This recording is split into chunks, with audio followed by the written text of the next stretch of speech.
Hello, this is Lauren speaking, and welcome to this video.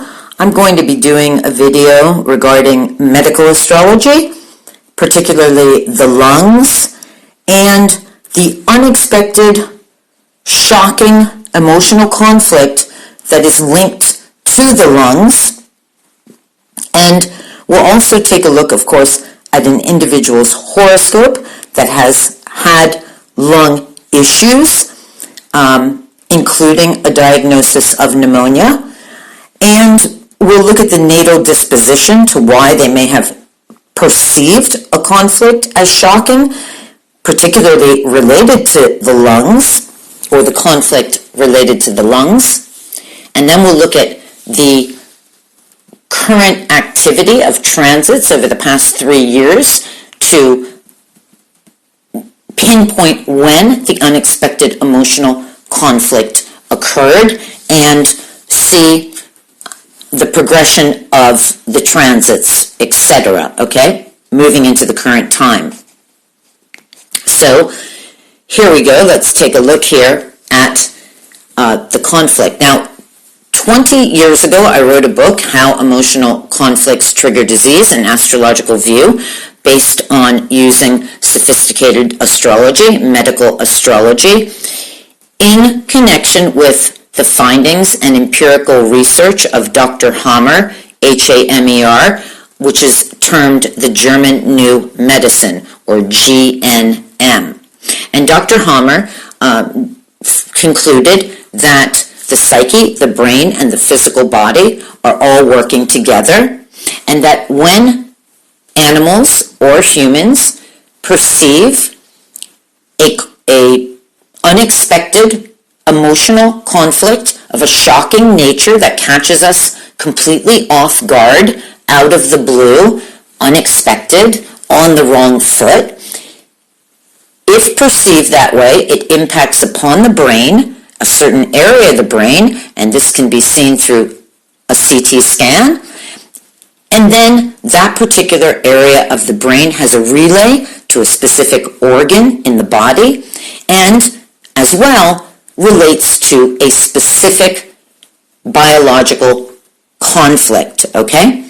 So with regard to the lungs, the biological conflict that's linked to the lungs is a death-fright conflict, because in biological terms, the death panic is equated with not being able to breathe. Such as, for example, not being able to catch the air, that is, not being able to inhale, or not being able to eliminate the air, which is not being able to exhale, okay? So a death-fright conflict can be experienced, for example, in any life-threatening situation, for example, in the course of an accident or during some kind of medical emergency.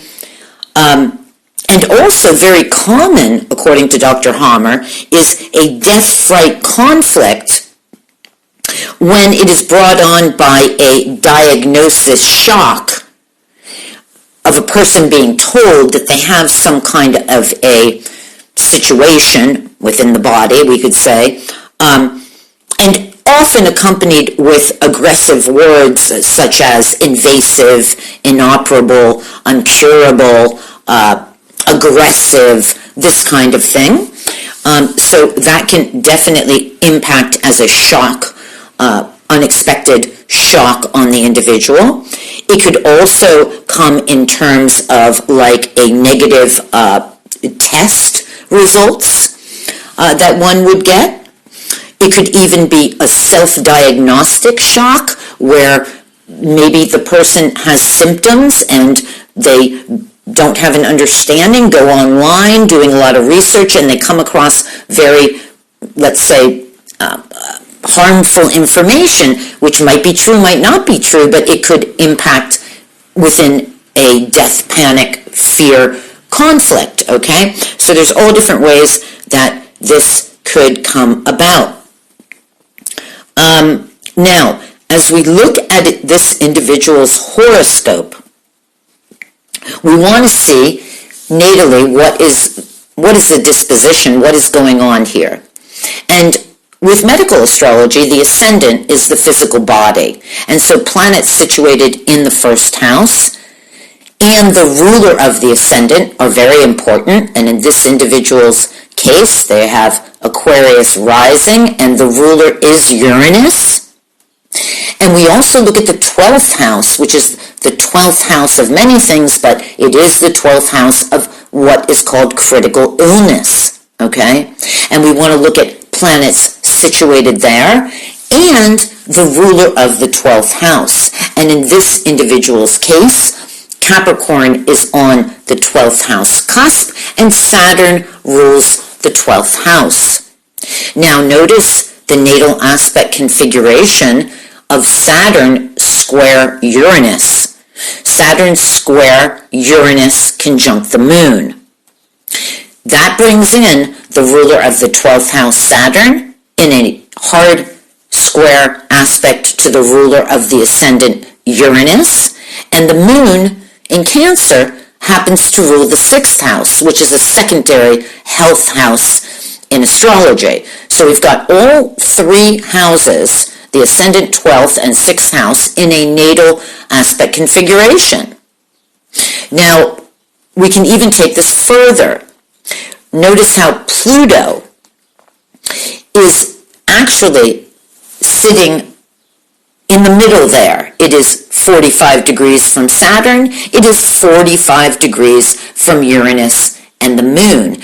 And this sets up a natal midpoint picture, I hope you're following me, of Pluto being equal to the midpoint of Saturn and Uranus. And the description of that is a tremendous fear of loss, upheaval to protect assets. And if we look at the midpoint of Pluto between Saturn and the moon, or the moon and Saturn, this is descriptive of the threat of loss, or feeling isolated, or having one's needs repressed. So just with those two midpoint pictures, we get a tremendous fear of loss, and we get the threat of loss. So we know that within this individual's makeup, for whatever reason, they have a susceptibility to fearing loss. Okay? Now I also want to bring to your attention that Uranus and the moon are in hard aspect to the ascendant through sesquiquadrate aspect. And so that natal configuration there of Saturn square to Uranus moon also aspects into the ascendant, the physical body. And we can see that Mercury, which rules over the lungs and the mindset, is situated in the 12th house of critical illness. And it happens to be peregrine, meaning it does not make a conjunction, square, opposition, sextile, or trine to any other planet in the horoscope, and therefore it's sort of like a wild horse. It's a runaway. It can run away with mental anxiety about several things, but pertaining to health, sure, because it's situated in the 12th house of critical illness. But you could also look at what houses it rules to look at what else it could fear, or what else the anxiety could be about, or the living in the mind, spinning in the mind about certain things, okay? I mean, that's just one way of interpreting that. So that would be like the natal, let's say, disposition of what's happening here.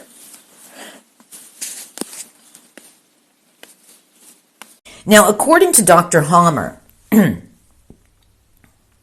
in unexpected emotional conflict of a shocking nature, if it was perceived as shocking, it generally occurs within 1 to 3 years prior to physical symptoms appearing or medical diagnosis, whichever came first.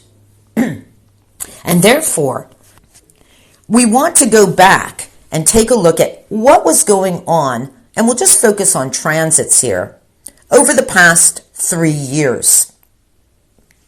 Now, it just so happens that in 2021, transiting Saturn was conjunct Mercury in the 12th house, as it was transiting through the 12th house of critical illness.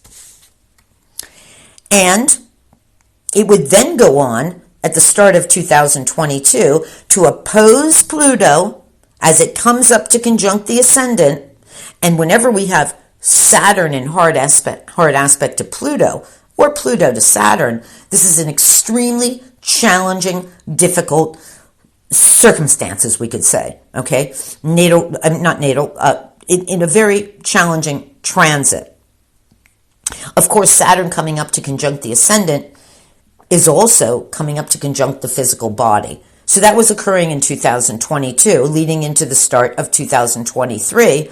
And in the first 2 months of 2023, transiting Saturn would also conjunct the Sun, the luminary, okay, which is our life, vital force energy. So you can see how there's a very susceptible period going on here when transiting Saturn was coming up to conjunct Mercury, ruler of the lungs, then opposing Pluto, conjunct the ascendant, and then conjunct the Sun.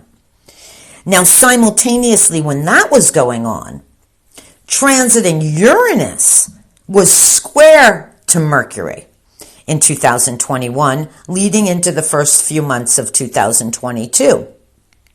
And not only was transiting Uranus square to Mercury, but it was also in sesquiquadrate to Saturn, the ruler of the 12th house, during 2022 into the start of 2023. So as transiting Saturn is hitting off these planets and the ascendant, transiting Uranus is hitting off Mercury, which rules over the lungs, and hitting off the ruler of the 12th house of critical illness. And if that wasn't enough, starting up in 2023, transiting Neptune would be semi-square to Mercury in the 12th house, ruling over the lungs, and it would finish the transit in March of 2024, or will finish the transit, but on the retrograde hit, this individual was diagnosed with pneumonia, okay, after already having lung-related issues, okay? So, point being is that this is just one example of how we can try to pinpoint when the emotional conflict occurred to understand why the body would react in a certain way, and also understand why somebody would be susceptible to taking this on. Now, I think that there's probably an awful lot of people in the world over the past 3 years that have been vulnerable to a death, fright, conflict, okay? But again, we all perceive conflicts differently, so whether it shocked them or not, okay? But we can also understand where there could be a fear of not being able to breathe when something has been put on you, on your face, or you have put something on your face, which doesn't allow the free flow of breath in and out. At any rate, I'm not going down that rabbit hole. I think everybody can use their practicality and their logic to understand why the population could experience a death, fright, conflict over the past 3 to 4 years. Now, what's important here, and I'm just, I'm not a medical doctor, I'm just going along with Dr. Hammer's findings, is that once the conflict is resolved, then the body moves into what's called a conflict resolution phase and a conflict healing phase. And point being is that we all have to find resolution to our own conflicts. Sometimes conflicts just become resolved automatically because we change the way we look at a situation. We change something about our lifestyle. We maybe don't allow certain information to come into our environment that could be upsetting to us. There are all different ways that an individual must take charge of their own life and must put up their own, let's say, vigilance of what they allow to impact them, okay? So that's, just a point that if we resolve our conflicts as soon as possible, if we find also, I love this one quote by Dr. Hammer, which is, just shifting between my notes here, we have to resolve our conflicts twice. First, in real terms, then spiritually. Yeah, because when we take a higher spiritual approach, then we are able to sort of have more of a eagle-eye vision of life. And this goes into a lot of deep areas, and I don't want this video to get too long, but, he makes an excellent point about that. To have a spiritual way in your life, to have greater understanding of life, this kind of thing. But anyways, just wanted to share this, how we can use astrology to pinpoint when an unexpected emotional conflict may have occurred so that we can help people have greater understanding of why they might be in a situation that they're in or having certain things occurring within their body, and give them encouragement to find a resolution so that they can naturally heal, because of course we know that the body is an incredibly intelligent machine. And so therefore we can certainly help people through medical astrology. At any rate, I appreciate you listening. I hope you found this information interesting, insightful. In the description below will be links to how you can get in touch with me, and also regarding my book, which is an ebook and an audiobook. Should it interest you, there are over 50 cases of every imaginable dis-ease, and very interesting firsthand accounts from the individuals themselves and what the conflict was about. So I'll leave it at that, and thank you again for listening. If you feel that this information could help people, please do share, and thank you so much. God bless. Be well. Bye-bye now.